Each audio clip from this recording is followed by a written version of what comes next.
Finally दोस्तों आज इस वीडियो में बात करेंगे मिष्ठान फूड के ऊपर। इस कंपनी ने शनिवार को अपने क्वार्टर वन के नंबर जारी कर दिए। क्वार्टर वन के नंबर किस प्रकार के रहे और साथ में स्टॉक की क्या चाल रहने वाली है, कंपनी के जो फंडामेंटल है उस पर एनालाइज करेंगे। लेकिन उससे पहले यदि आप लोग नए हैं तो चैनल को सब्सक्राइब नहीं किया तो प्लीज़ चैनल को ज़रूर सब्सक्राइब करें।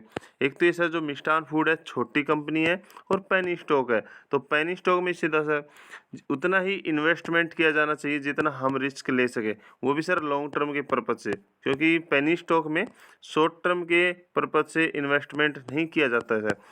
और यदि जो कंपनी का इस बार देखो यहाँ पे जो सेल्स देखें और यहाँ पे नेट प्रॉफिट देखें तो जो सेल्स है टोटल कंपनी का रेवेन्यू है लाख में दी गई तो 38,267 लाख, यानी कि 382 करोड़ कंपनी की इस बार सेल्स रही है।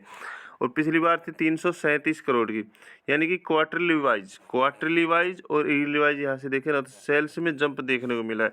बट जो नेट प्रॉफिट है ना सर, नेट प्रॉफिट 71 करोड़ का रह गया और पिछली बार था 94 करोड़। तो इस बार क्या हुआ कि ये सेल्स में भी ज़्यादा, यानी सेल्स भी कंपनी ने ज़्यादा दिखाई है, उसके बावजूद भी यहाँ पे नेट प्रॉफिट में गिरावट देखने को मिली है।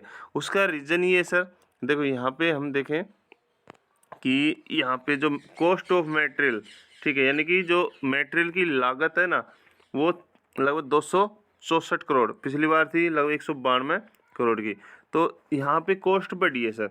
यहाँ पे इन्होंने चीज खरीदारी के बेस पे, यानी कि जो मटेरियल खरीदा है उस वो या महंगे दाम पे या फिर इन्होंने प्रोसेसिंग की है, वो डबल प्रोसेसिंग की है, वो कंपनी को ही पता है। बट जो कॉस्ट ऑफ मटेरियल कंज्यूम है वो इस बार लागत है वो ज़्यादा लगी है, इस कारण से कंपनी के नेट प्रॉफिट में गिरावट हुई है। ठीक है सर, तो ये कोई बिग इशू नहीं है कि इस बार नेट प्रॉफिट गिर गया, ये सिर्फ कॉस्ट ऑफ मटेरियल की वजह से हुआ है। ऐसा नहीं है कि कंपनी ने यहाँ पे सेल्स नहीं दिखाई है, कंपनी को काम नहीं मिला है। ठीक है, कंपनी को सेल्स अच्छी आई है बट नेट प्रॉफिट जो गिरावट हुई है ओनली कॉस्ट ऑफ मटेरियल की वजह से रही है।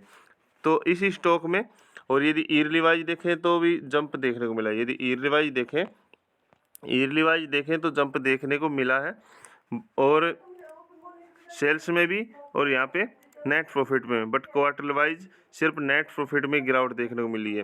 ठीक है, अब सवाल ये सर, काफ़ी निवेशक परेशान हो गए कि नेट प्रॉफिट में गिरावट हुई तो स्टॉक में गिरावट होगी। देखो सर, गिरावट नहीं होगी, स्टॉक ऑलरेडी पहले से ही कंसोलिडेट कर रहा है और स्टॉक 7-8 रुपये से फॉलो कर रहे हैं।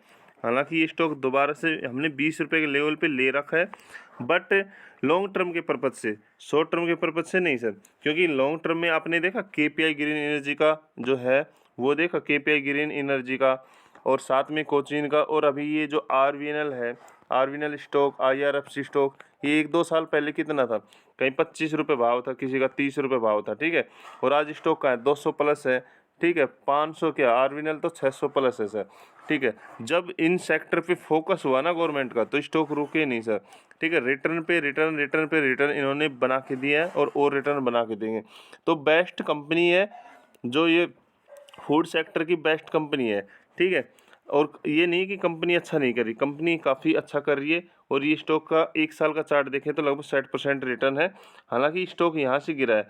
ठीक है, और यहाँ से जो रिटर्न हम यहाँ पे बना के देखें ना तो इस स्टॉक ने भी अच्छा खासा रिटर्न बना के दिया है। ठीक है, जो निचले लेवल से इस लेवल तक देखें तो वही है, इस स्टॉक ने लगभग 100% से ज़्यादा रिटर्न बना के दिया अपने निवेशकों को।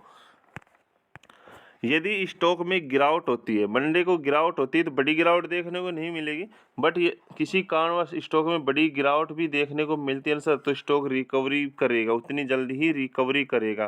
ठीक है, ये नहीं कि सब कुछ यहाँ पे ख़त्म हो गया सिर्फ एक क्वार्टर कंपनी ने यहाँ पे जो भी क्वार्टर वन के रिजल्ट हैं यहाँ पे कंपनी ने वीक जारी कर दिए तो सब कुछ खत्म हुआ, नहीं सर।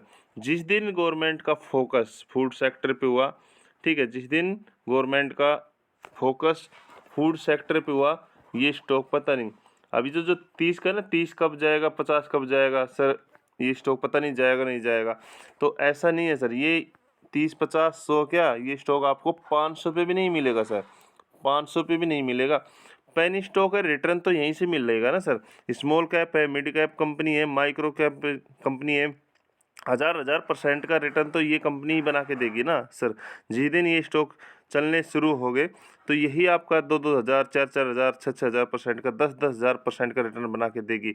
बट व्यू क्या होना चाहिए, पैसेंस रखना चाहिए। एक तो व्यू लॉन्ग टर्म का होना चाहिए, हमें धैर्य रखना चाहिए, पैसेंस रखना चाहिए। वही हुआ जो रेलवे सेक्टर भाग रहा है, ठीक है, और साथ में डिफेंस सेक्टर भाग रहा है, तो ओनली स्टॉक को होल्ड करो, ठीक है। और ये भी नहीं है कि फंडामेंटल में कमी है, ठीक है। स्टॉक पी है लगभग 5.5 है, ठीक है। इंट्रिंसिक वैल्यू 131 है, ठीक है। और कंपनी ने अपना जो कर्जा कम करके यहाँ पे देखो रिजर्व प्लस में किया है, ठीक है। तो बेस्ट स्टॉक है। टोटल एसेट भी कंपनी ने बढ़ाए हैं यहाँ पे जाके, ठीक है। और शेयर पैटर्न अभी आना बाकी है जून का, तो जैसे वो आएगा आपको अपडेट कर देंगे। बट मेरा व्यू यही है कि स्टॉक में गिरावट भी होती है तो होने दो, ठीक है। लॉन्ग टर्म वालों को तो भाई कोई पैनिक ही नहीं होना है, ठीक है। और स्टॉक में मुझे नहीं लगता कोई मंडे को बड़ी गिरावट होगी। हाँ गिरावट होगी छोटी मोटी, बट रिकवरी भी स्टॉक जल्दी कर लेगा सर। तो स्टॉक को ओनली होल्ड करो।